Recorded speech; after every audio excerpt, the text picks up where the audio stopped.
എന്താണ് ബ്രോ ഇങ്ങനെ നോട്ടീസ് പിടിച്ച് വിഷമിച്ചിരിക്കുന്നേ? വിഷമം വന്നിട്ട് വിഷമം വരാൻ കയ്യിലിരിക്കുന്ന ജപ്തി നോട്ടീസ് ഒന്നും അല്ലല്ലോ, ഉത്സവ നോട്ടീസ് അല്ലേ?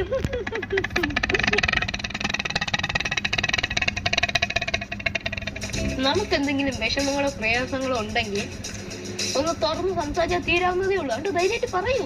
അറിഞ്ഞിട്ട് ഇപ്പൊ എന്തെടുക്കാൻ? എന്നെ കൊണ്ട് ഒക്കെ ഞാൻ സൊല്യൂഷൻ തരാം. ഈ വിഷമങ്ങൾ രഹസ്യങ്ങൾ പെണ്ണുങ്ങളുടെ അടുത്ത് പറഞ്ഞാൽ പിന്നെ പരസ്യമാവാൻ വലിയ സമയമൊന്നും വേണ്ട. ഓഹോ, അപ്പൊ ചേട്ടൻ അങ്ങനെയാണല്ലേ വിചാരിച്ചു വെച്ചേക്കണം. ചേട്ടൻ എത്ര രഹസ്യങ്ങൾ എനിക്കറിയാം. ഞാൻ ഇന്നേ ഒരു ആയിരത്തെങ്കിലും പറഞ്ഞിട്ടുണ്ടോ? മാമി ഇത് കേക്കണം. ഇന്നാളൊരു ദിവസം ക്ഷീര കർഷകരുടെ 2 കെട്ട് പച്ചച്ചീര ചോദിച്ച് നാണം കെട്ടവനാണ് യവൻ. ഈ രഹസ്യം ഞാൻ ആയിരത്തെങ്കിലും പറഞ്ഞിട്ടുണ്ടാ? ഇല്ല. അതാണ് എന്റെ സിൻസിയറിറ്റി. ചുമ്മാ പറയണത്. എവള് ഇന്നത്തെ ഗുളി കഴിച്ചില്ല. ലൈവ് പ്ലാന്റ് ആണെന്ന് പറഞ്ഞ് റൂമിനകത്ത് കഞ്ചാവ് ചെടി വളർത്തണില്ലേ? ഞാൻ ഇന്നേ വരെ ആരും പറഞ്ഞിട്ടില്ല. പറയാൻ എനിക്ക് താല്പര്യമില്ല.